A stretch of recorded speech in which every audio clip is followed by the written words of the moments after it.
My stepdad told me the man next door was a predator and then aimed a security camera at my bedroom window. I was 10 when we moved to Briar Hollow, a sleepy suburb outside Dayton where every lawn looked like it had been measured with a ruler. My mom called it a fresh start. I called it the place where people wave too much. My stepdad, Grant, called it safe. The first week we unpacked, Grant started doing that thing where he acted like he knew everything. The neighbors, the streets, which mailman couldn't be trusted, which kids were bad influences. He'd say it with a smile like he was protecting us from the world, but it always felt like he was building fences in my head. Then the moving truck next door arrived. A man about 30-something climbed out, wearing a faded hoodie even though it was warm. He didn't wave. He didn't smile. He just started carrying boxes like he wanted the whole process to be invisible. Grant's hand landed on my lower back too firm, steering me away from the window. "See that guy?" he said softly like we were sharing a secret. "Stay away from him." I leaned forward anyway because I was 10, and adults always tell you not to look at the exact thing you're already staring at. "Why?" Grant's smile didn't reach his eyes. "He lost custody of his girls, 2 little ones. The court doesn't just do that for no reason." My mom was behind him holding a stack of plates. She paused like she'd heard him but didn't want to. "Grant," she said, not a warning, more like a tired sigh. "It's public record," he said. "I'm just being responsible." Responsible. That was his favorite word. It covered everything.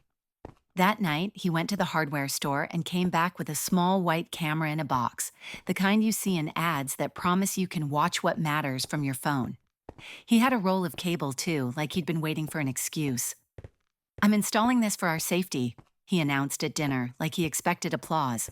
Mom barely looked up from her salad. "Do we really need that?" Grant gave her his public smile, the one he used with teachers and cashiers and church ladies. "It's a good neighborhood, sure, but we have a child. I don't mess around." I pushed peas around my plate and tried to imagine being a child like a category. Like, fragile object, keep under glass. He installed the camera after dark, which made it feel like a secret even though he kept talking about it like it was normal. I watched from the hallway as he climbed a ladder near the back of the house. He angled the camera, tightened a screw, stepped down, then tilted it again. "Grant," Mom called from the kitchen. "Where are you pointing it?" "At the yard," he called back, toward the fence line, toward his house. I believed him because I wanted to, because it was easier. The next morning, I opened my curtains and my stomach dropped. The lens wasn't aimed at the fence line. It was aimed at my window, not at the yard, not the sidewalk, not the neighbor's driveway. My window. I stared at it for a full minute like if I stared long enough, reality might blink first. When I told Grant, he didn't even pretend to be surprised. "It's covering the back area," he said, brushing toothpaste foam from his lip like he was explaining math. "Your window's part of that area." "It's literally looking at my room." "Sweetheart," he said, and my skin crawled at the word. "It's outside. It's not like I'm in there with you." That was the first time I noticed how he said things, how he took a sentence that should have been a yes or no and turned it into a fog you could get lost in. I didn't argue. I was 10. Adults are basically gods when you're 10. But I started changing clothes in the bathroom. I started sleeping with my curtains pulled tight. And then he started the checks. The first time it happened, it was late enough that my room was blue with moonlight. I woke up to my door opening, slow and quiet. Grant's shadow slid across the floor. I sat up, heart kicking. "What are you doing?" He clicked on my bedside lamp like it was casual. "Just checking." "Checking what?" "Doors, windows, you know." He pulled my desk chair closer to the bed and sat like we were about to have a talk show interview. "There are people out there who look for opportunities." I rubbed my eyes. "It's nighttime." "That's when they work," he said. He started explaining in way too much detail what bad men did. Not graphic, but specific enough that I felt dirty just hearing it. Like he was painting pictures in my brain and then blaming the world for the colors. I tried to interrupt, but he kept going, voice low and serious, like he was teaching me something important. "And if someone ever tries anything," he said, "you tell me. You come to me, not your friends, not your teacher, not some stranger who acts nice. Like Mr. Next Door? I asked before I could stop myself. Grant's eyes sharpened. Exactly like him. He stood, patted my blanket like I was a dog, and turned the lamp off. I lay there frozen until I heard his footsteps fade down the hall. The next night, he came again, then again. Sometimes he'd just open the door and stand there for a second like he was listening to my breathing. Sometimes he'd come in and sit. Sometimes he'd ask me questions that didn't make sense at that hour. Did you talk to anyone today? Did anyone say anything weird? Did he look at you? He always meant the neighbor.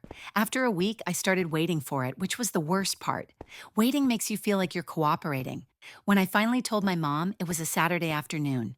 She was folding laundry on the couch, the TV on low in the background, some home makeover show where the biggest problem in the world was paint color. I stood in front of her with my hands balled up so tight my nails left little half moons. Mom? She didn't look up. Grant comes into my room at night. She kept folding. To check on you. He sits on my bed. Because he worries, he cares. It makes me feel weird. That got her attention, just for a second. Her eyes flicked up, tired, almost annoyed, like I'd interrupted her one moment of peace. Honey, she said, Grant loves you like you're his own. He's doing his best. Don't make it. Something else. Something else. Like I was the one inventing danger. Like my body was a rumor. I swallowed hard. The camera. Grant knows what he's doing. She cut in, folding a towel so sharp it looked angry. He's the adult. I wanted to scream that I was also a human, that being 10 didn't make my instincts fake, but I didn't scream. I just nodded and went to my room and stared at the camera outside my window until my eyes watered. After that, I stopped telling her things, not because I didn't need help, because I learned the rules. Rule 1. If it makes Mom uncomfortable, it isn't real. Rule 2. If Grant says it's for safety, you're supposed to say thank you. Meanwhile, the neighbor stayed weird. His name was Evan. I learned that because the mailman said it out loud once like it was no big deal. Evan didn't come to block parties. He didn't chat at the mailbox. He mowed his lawn fast and went inside. But I started noticing something else. Whenever Grant was outside with me, helping me in the yard, teaching me to ride my bike again, standing too close behind me while he adjusted my helmet, Evan would appear, not rushing, not dramatic, just there, on his porch, by his garage, carrying trash out, holding a wrench like he'd been in the middle of something and had stepped out for air. One afternoon, Grant insisted I help him reorganize the garage. It's a mess in here, he said, closing the door behind us like it was normal.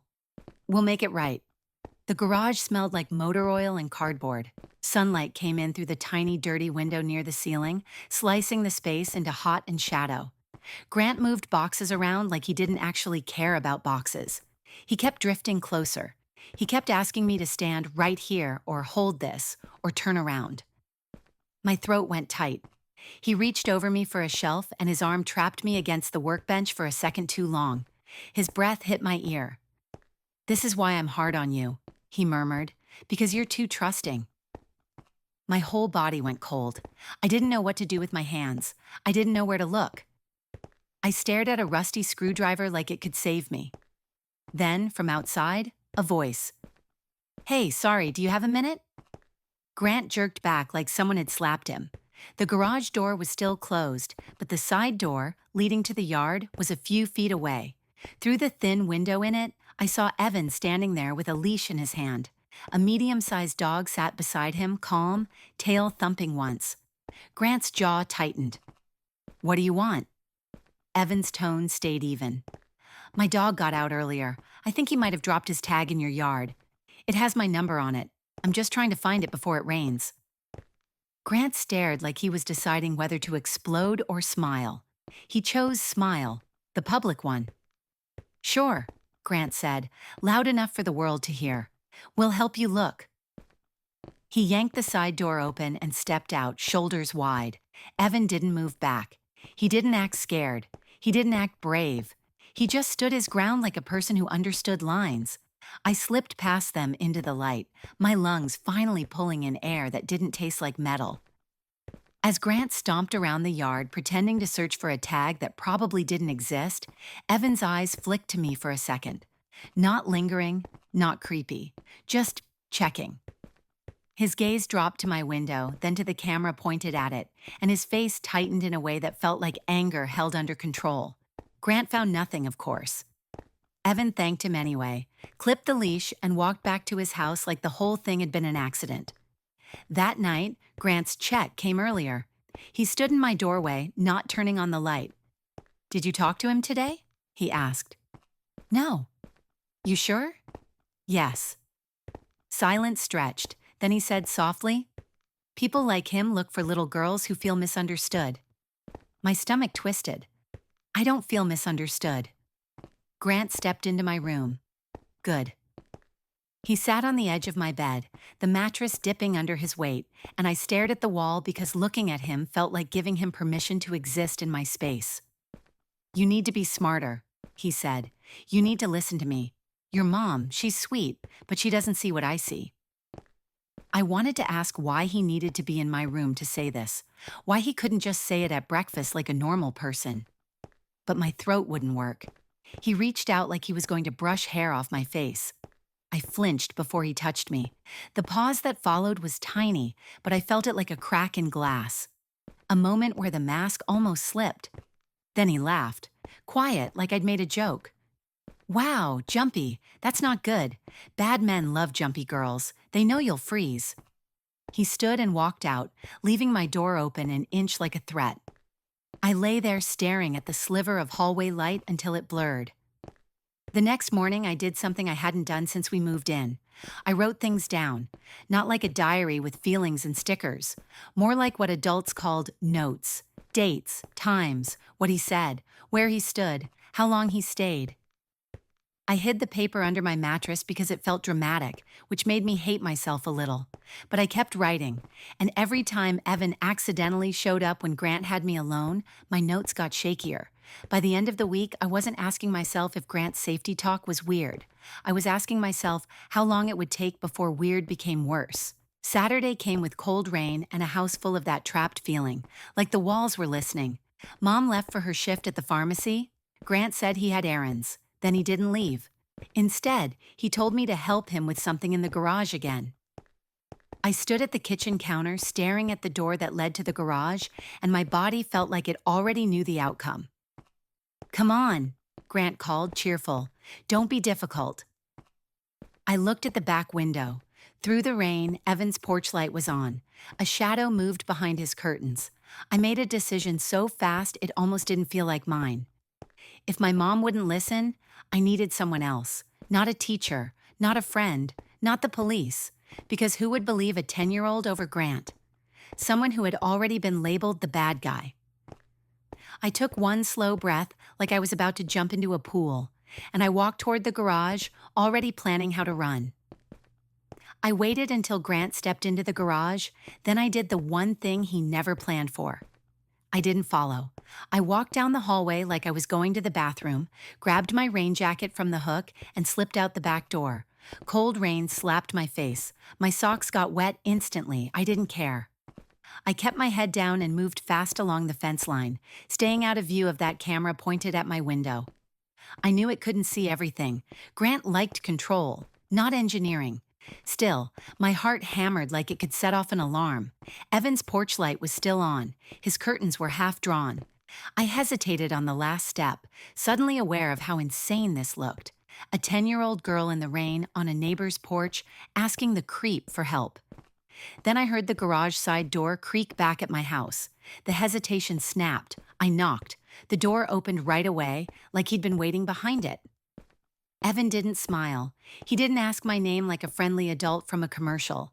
He just looked at me, soaked hair, shaking hands, the panic I couldn't hide, and shifted his body so I could step inside without being seen from the street. His house smelled like coffee and clean laundry, like someone trying very hard to keep things normal. I took 2 steps and froze. 2 little girls were on the living room rug, coloring. One had a purple mark on her upper arm that looked like someone had grabbed her too hard. The other had faint yellowing near her wrist, like an old bruise finishing its life cycle. My brain did something terrible and immediate. It tried to make the story simple. Bruises in this house meant Evan was exactly what Grant said he was. My stomach lurched so hard I gagged.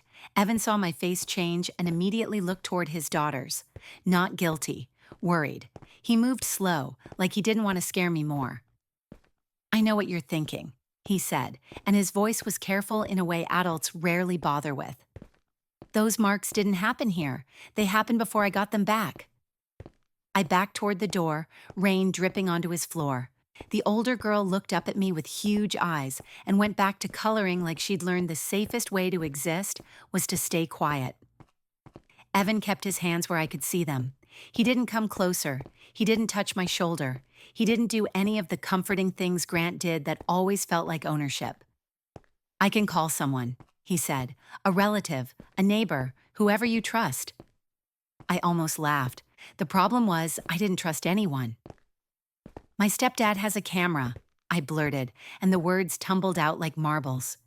"It's aimed at my window, and he comes in my room at night, and he says it's for safety, but it feels—" My throat locked.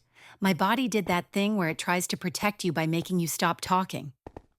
Evan didn't push. He just nodded once, like he'd been collecting pieces and this one fit. "Okay," he said. "Okay. You did the right thing coming here." That sentence made something in my chest crack.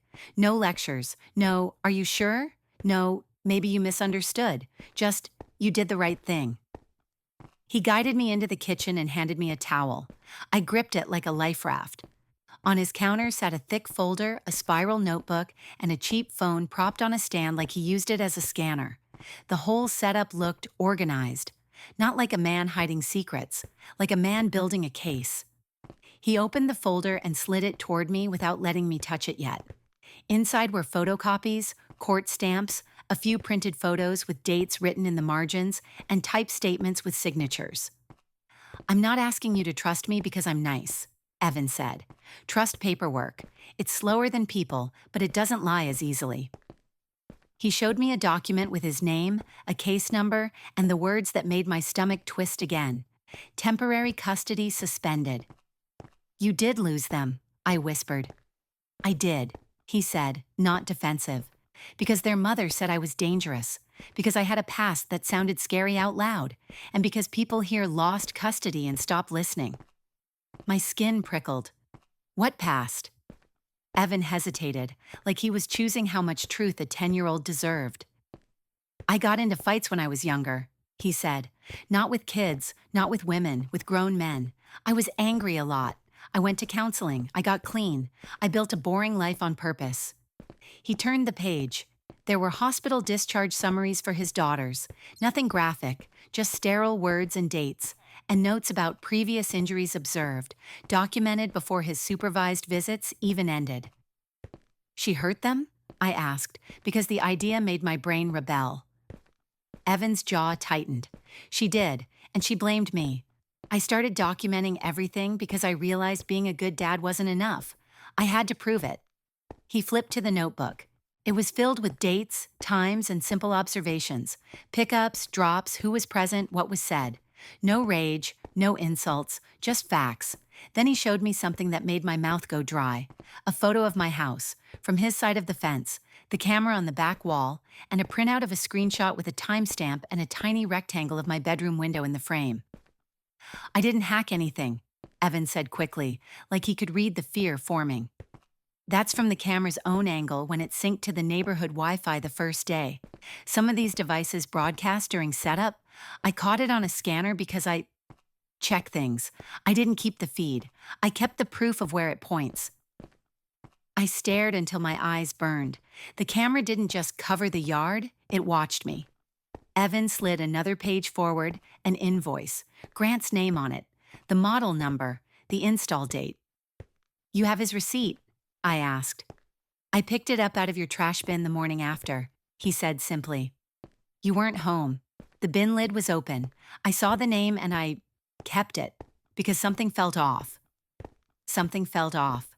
Adults had been telling me not to trust my gut like it was a childish superstition. Evan was treating it like data.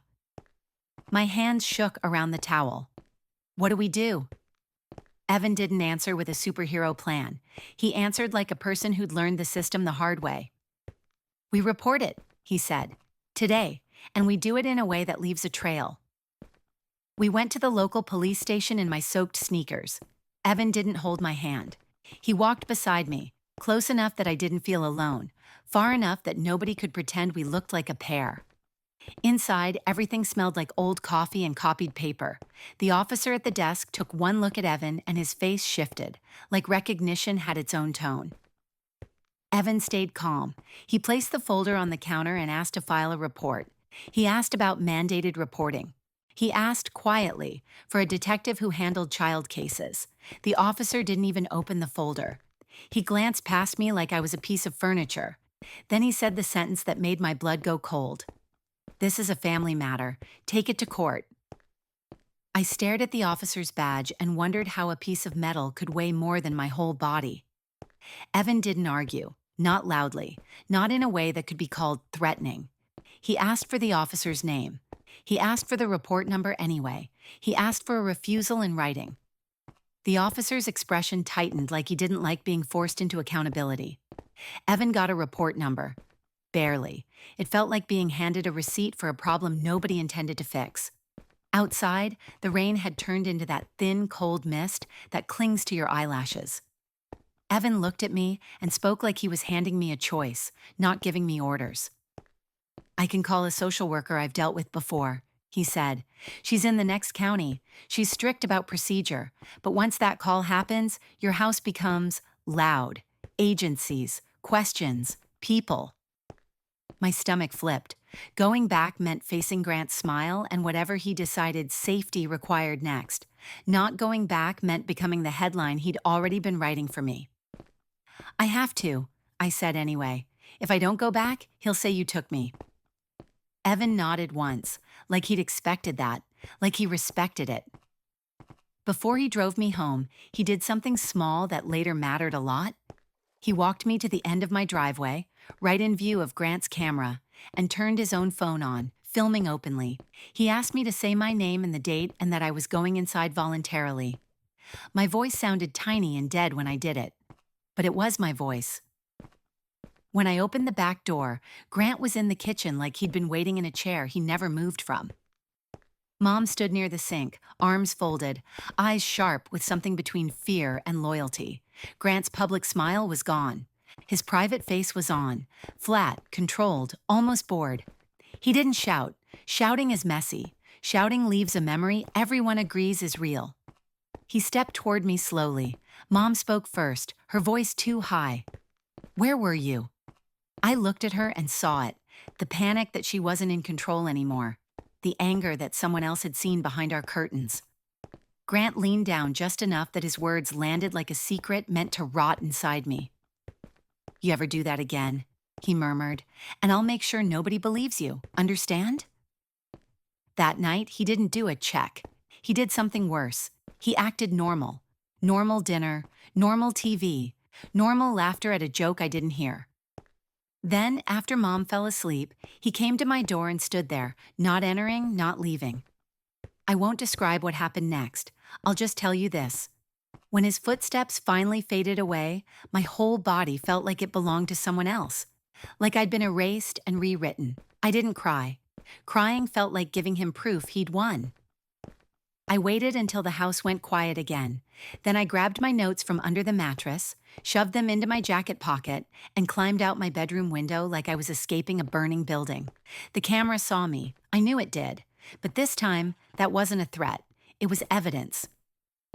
I ran through the wet grass, jumped the fence the sloppy way, and landed hard on the other side. Evan's porch light flicked on the second my feet hit his walkway, and as I pounded on his door, I heard another sound behind me, an engine idling at the curb, slow and patient, like someone waiting for the neighborhood to wake up and choose a side. Evan didn't open the door wide. He cracked it, checked the street, then pulled me inside fast and quiet like he'd done it before. His dog padded over and leaned against my leg.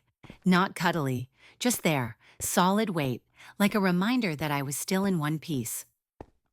Evan didn't ask me what happened. He looked at my face, the way my hands wouldn't stop shaking, and he made a decision. He slid his phone across the counter and tapped a contact I'd heard about but hadn't met. When the call connected, his voice was controlled but urgent.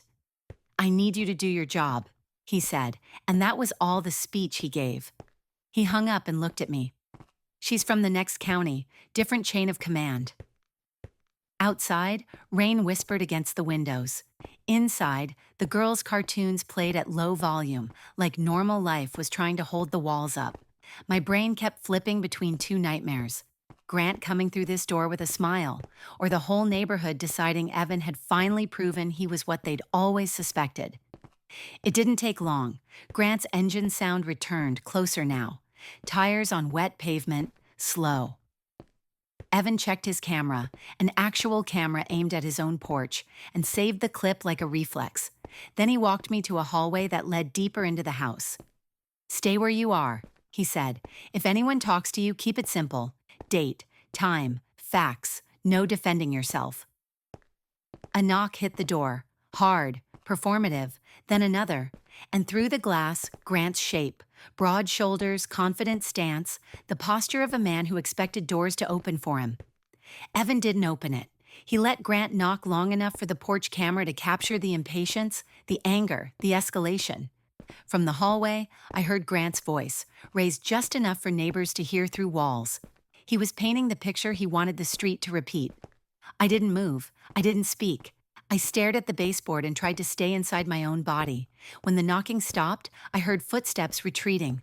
A car door, an engine, the slow roll away, like he was leaving to gather witnesses. Within the hour, my phone buzzed in my pocket. Not a text, because Grant hadn't given me a phone. It was Evan's old spare. He'd slipped it to me earlier without making it dramatic. Now it lit up with notifications from the neighborhood group page. Screenshots Evan had already started capturing. A post from someone I barely knew. "Has anyone seen Lila? Please share." A comment. "Her stepdad says she was taken." Another. "That man next door always seemed off." Then the ugly one. "Call the police if you see her. He's dangerous." Grant wasn't just trying to retrieve me. He was trying to poison the ground I stood on. Then headlights washed across Evan's living room. 2 cars, not just one. Evan's shoulders dropped a fraction, like he'd expected the first wave to come from the same place that dismissed us earlier. He opened the door this time. I stayed out of sight, but I listened. A familiar voice, local, official, confident. Then a second voice, female, calm, different tone, like her words didn't belong to this town's script. I peeked around the corner just enough to see her badge and lanyard. She wasn't dressed like a TV agent. She looked like someone who'd spent years walking into chaos and refusing to flinch. She didn't raise her voice. She didn't ask for opinions. She asked for me. Evan stepped aside, and she saw me in the hallway. She introduced herself and said one sentence that made my lungs finally work. "I'm a mandated reporter." No smile, no pity, just a statement of obligation. She asked my name, my age, and where my mother was. She asked if I felt safe going home tonight. I shook my head so hard my wet hair slapped my cheeks. She didn't ask for details in the hallway. She asked for a timeline and whether I had injuries that needed medical attention. I told her I'd been keeping notes. I pulled the crumpled paper from my pocket with shaking fingers. She didn't read it there. She photographed it, front and back, then put it in an evidence envelope like my handwriting mattered. Evan laid his folder on the table, the one with court documents and dates and the receipt from our trash bin. He showed the screenshot proving where the camera pointed during setup. He showed the porch footage of Grant banging on the door. He showed the video of me stating I'd walked home voluntarily earlier, so nobody could sell the kidnapping story without choking on facts. The local officer shifted in the doorway, like he suddenly realized this wasn't going to stay a family matter. Then my mom arrived, not alone. Grant drove her, of course. He always drove. They stepped out together like a couple arriving at an event. My mom's face was pale. Grant's was perfectly arranged. He said something, probably loud enough for the street. I didn't hear the words clearly, but I heard the intention. "There she is. That's my child. Hand her over." The social worker didn't move. She asked my mom to come inside without Grant. Mom hesitated, just a second, then stepped forward like she was choosing the path of least resistance as usual. Grant's hand brushed her elbow as she passed, like a reminder of who owned the steering wheel. Inside, my mom saw me and her eyes flooded, and for a moment I almost believed she might finally choose me. Then Grant's shadow crossed the doorway and her face tightened. The social worker turned her body slightly, blocking Grant's line of sight into the house, and spoke in that calm voice again. Calm like a locked door. She told my mom that this was now an active child safety case, that a medical exam was needed, that any home return would be decided after documentation. My mom started to argue the same way she always did, softly, defensively, like she was arguing with reality itself. Grant tried to step inside. The social worker raised her hand, not dramatic, just firm, and that's when the power shifted. 2 more vehicles pulled up, unmarked. People got out who didn't look like they were here to be liked. They looked like they were here to finish something. The local officer's posture changed immediately, like he could smell rank in the air. Grant's smile flickered.